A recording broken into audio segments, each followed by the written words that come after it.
हम लोग अलग होके झारखंड प्रदेश हम लोगों ने बनाया और यहाँ के राज्यपाल, मुख्यमंत्री, विधायक सभी लोग शरीक होते। उस समय में जब राजा राजाओं की जब प्रथा की व्यवस्था थी, उस समय यहाँ राजा जो राणा महाराजा होते थे वो भी यहाँ पर आते थे और यहाँ की समस्याओं को सुनते थे। इस यहाँ की व्यवस्थाओं के बारे में वो चर्चा करते थे और समाधान करने का वादा करते थे। तो आज जो भारत देश के संविधान में तो हमारे लिए अनुसूचित जनजाति क्षेत्र बनाया गया, शेड्यूल एरिया बनाया गया और आज हम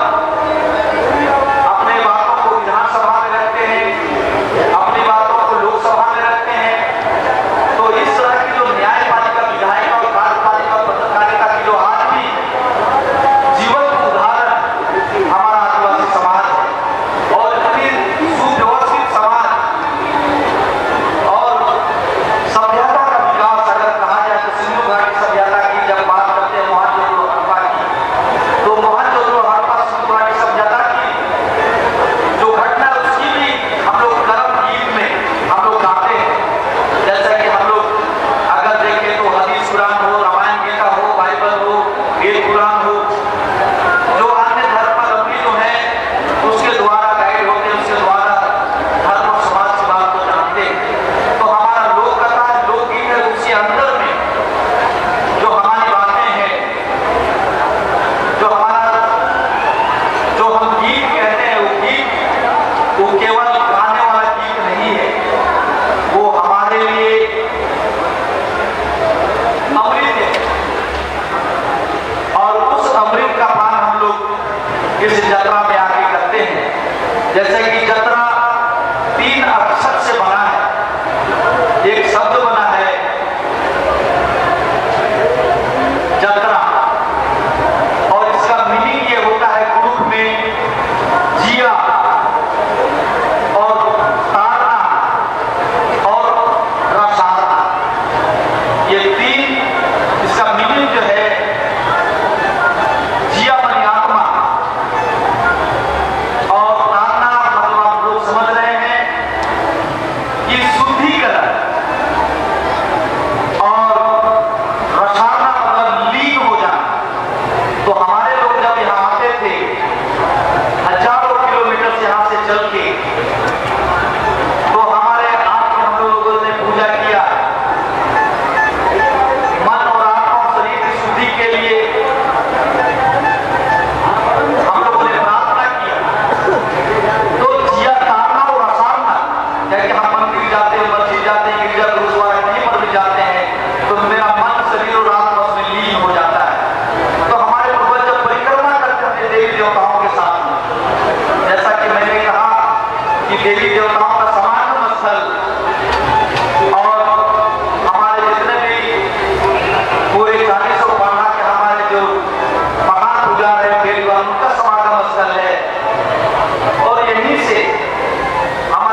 और जितने भी बाहर से जो आए हैं सभी लोग, आप हमारे स्वयंसेवक हैं, सभी हमारे पाड़ा के सदस्य मेंबर हैं, जो कि अगर हम भारत देश में रहते हैं, भारत देश के नागरिक हैं और यहाँ पाड़ा सामाजिक व्यवस्था है, शिड्यूल एरिया में रहते हैं, जनजाति क्षेत्र में रहते हैं, तो आप भी इस पाड़ा व्यवस्था के सदस्य हैं, मेंबर हैं और इससे आप कभी अपने आप को अलग ना समझें और स्वागत करने में, अभिनंदन करने में, अभिवादन करने में हो सकता है हमसे भूल हो, कमी हो, तो इस भूल और कमी के लिए और कुछ ऐसी बातें हैं जहाँ पर कभी-कभी कड़ा रुख भी अपनाना पड़ता है प्रशासन को भी, समिति के लोगों को भी, क्योंकि लाखों लोगों का जहाँ भीड़ रहता है, छोटी मोटी अगर ऐसी बात कुछ हो गई, पूर्व की घटनाओं को देखते हुए सभी समुदाय के लोग ये सोचते हैं कि यात्रा अच्छा से लगे, किसी को भी परेशानी ना हो। ऐसा देखने में आते बहुत सारा बीमारी होती है, छेड़खानी होती है, तो इन सारी चीजों को देख के इस बार विशेष व्यवस्था भी की गई है। छेड़खानी करने वालों को या भूखी मार करने वालों को हमारे जो वॉलेंटियर्स हैं, जो हमारे प्रशासन के पदाधिकारी हैं, विशेष निगरानी रखने के सभी जगहों पर CCTV लगा हुआ है और आप यदि सोच रहे हैं कि क्या होगा, तो परिणाम, यदि आप ऐसा सोचते हैं कि मैं मनमाना करूंगा, छेड़खानी करूंगा, लूटपाट करूंगा, विधि व्यवस्था को मैं समस्या उत्पन्न करूंगा, यदि आप ऐसा सोचते हैं तो मैं आपसे नम्र विनती करना चाहता हूं कि आप ये भूल कर रहे हैं अपने आप को या अपने समाज